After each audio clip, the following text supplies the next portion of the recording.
So I had a couple more crazy questions, of course, because that's how my conversations go with God. I mean, how else would they go?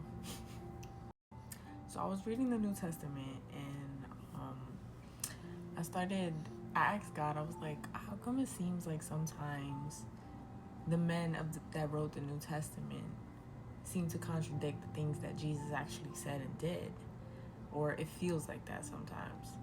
And part of me I realized that I think a lot of verses, chapters, and things, ideologies, growing up, it was taught to us a certain way, and that's what made it feel like it was contradictory now, because it wasn't a good explanation of the verse in context with the chapter.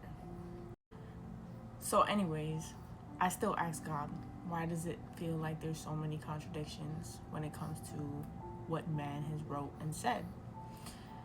And I feel like he reminded me of how in his word it does say, in part we know and in part we prophesy, reminding me that man is just man is not perfect, and man is not God. So with that in mind, I feel like he asked me a crazy question back and was like, do you think that the Bible is God? And I was like, hold up. I was like, that's a crazy question. I was like, is this a trick question? Because I feel like a Pharisee right now, where I'm like, if I say this and if I say that, God bless you.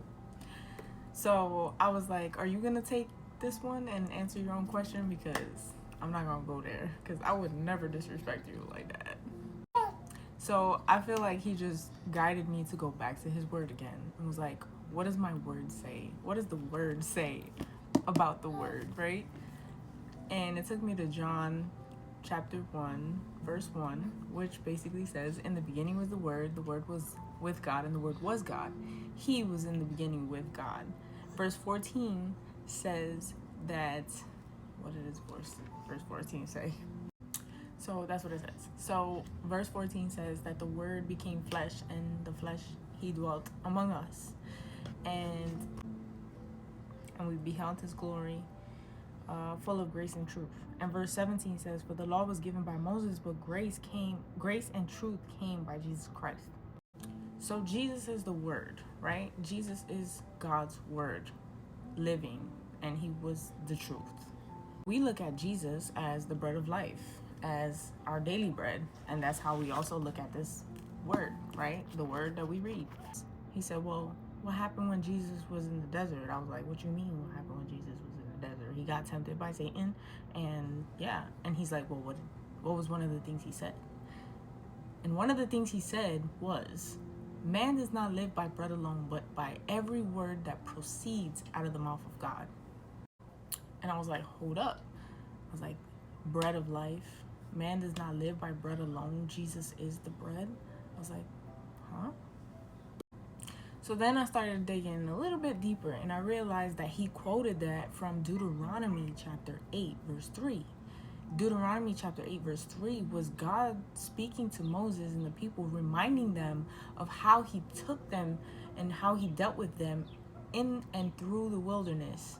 Specifically, when the people started to complain about not having food. This was found in Exodus chapter 16, if you want to go look at it for yourself. But Exodus chapter 16 basically talks about how the people were complaining so much that they were even regretting leaving Egypt, because they had meat and bread and everything they wanted over there.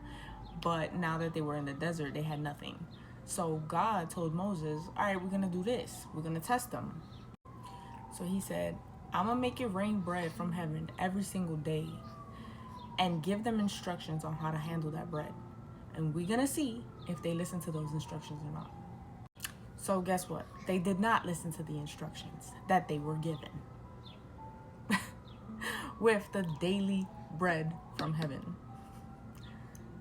Mind you, they did not even know what it was when it first fell. It was unrecognizable to them because they had no knowledge of this bread that fell. Definitely sounds like how they couldn't recognize Jesus when Jesus came. So going back to Deuteronomy chapter 8, he's reminding them of what happened in the desert. basically saying, I gave you guys instructions and you still did not live up to them. You still couldn't handle those simple instructions. You didn't even recognize what I was doing. As he's telling them, y'all didn't listen to my instructions, but that you may know that I know what's in your hearts, right? That I know more, that I know you better than you know yourself. He says in verse 5 that you may know that as a father pursues his son, so I pursue after you, so I chase after you. How much God is chasing after us constantly, even when we can't get the instructions right. So it never was about following instructions, because he proved to us that even with instructions, we couldn't get it right. So Jesus came, guess what? He wasn't recognized by the people. Every word, everything he did, it still went right over their heads. What he did ultimately was made the choice to save us, because he knew we weren't going to be able to save ourselves because we weren't following instructions and we couldn't even recognize the truth. Jesus is saying what God said. Man does not live by bread alone, but every word that proceeds out of the mouth of God. God is talking to us every single day, not just what we have here. This is our instructions for life, right? And so when you feel like you fail at the instructions, guess what God says? As a man chases after his son, so I chase after you. For those that this is for, I really hope you have ears to hear.